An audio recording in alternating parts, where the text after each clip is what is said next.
Hey everybody, welcome back to Drug Talk. As always, I'm your host, Garrett Campbell. Today I've been discussing a medication known as Paroxetine. Its brand name is Paxil. Before I talk about the medication itself, just keep in mind that this channel is for information purposes only and not to be used as a source for recommendations for your personal health care. And quickly, if at any time during this video you find the information to be valuable, please consider leaving a like on the video as it really helps me with the YouTube algorithm.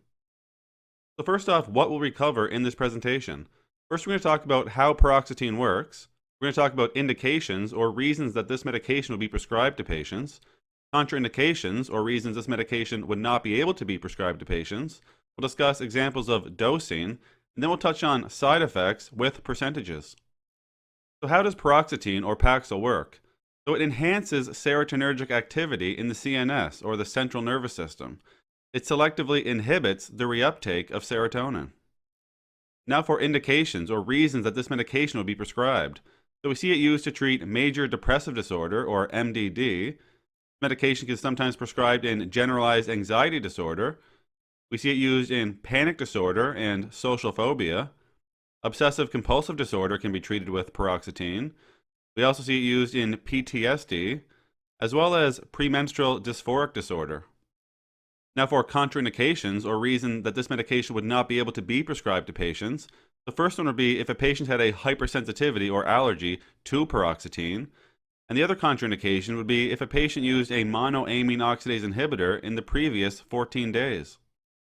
Now what about dosing with paroxetine? So in major depressive disorder, if a patient was using the extended release tablet, they would typically use 25 milligrams initially, once daily in the morning, and then they may increase the dose by 12.5 milligrams per day each 7 days to a maximum of 62.5 milligrams per day. If a patient was using the immediate release formulation, they could use 20 milligrams once daily in the morning.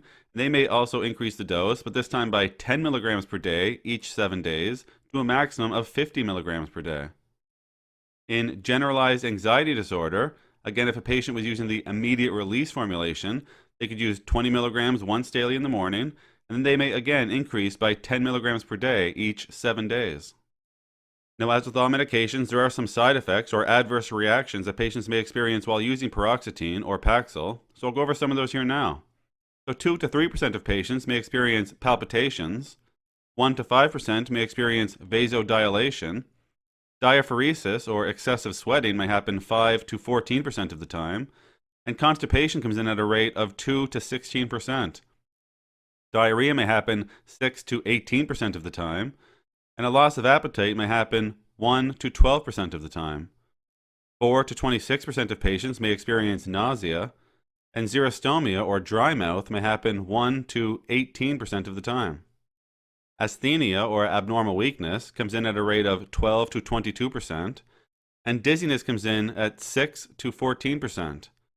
17 to 27% of patients may experience a headache, and insomnia may occur between 7 and 24% of the time.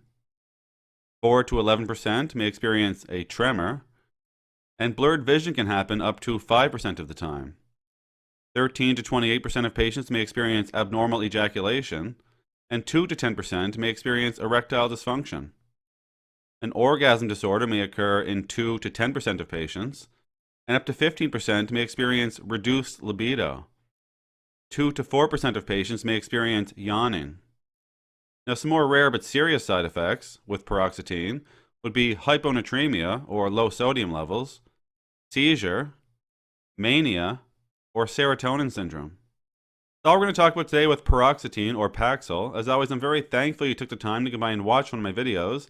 If you found the information valuable and you'd like to help grow this channel, you can like the videos, share the videos, or most importantly, subscribe to the YouTube channel. There's also some links in the description you can check out as well. For today, take care.